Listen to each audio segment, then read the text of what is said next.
Hello guys, এই ভিডিওটি আপনাদের কেমন লেগেছে আপনারা কমেন্ট করে জানাবেন বা লাইক দিয়ে জানাবেন।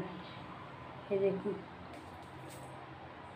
শসা কুচানো, আলু ভাজা, পাঁপড়, পেঁয়াজ, টমেটো, কাঁচা লঙ্কা, টমেটো আছে, আর এই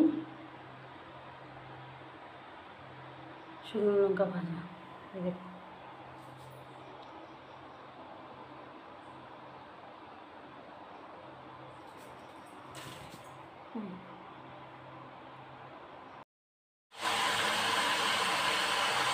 এই দেখুন আজকে রাত্রিটা আলু ভাজা করছি।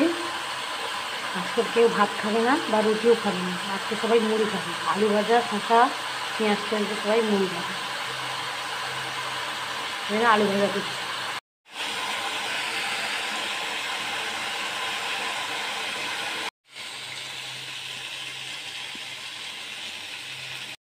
আলু ভাজা প্রায় হয়ে এসছে, আমি নেব।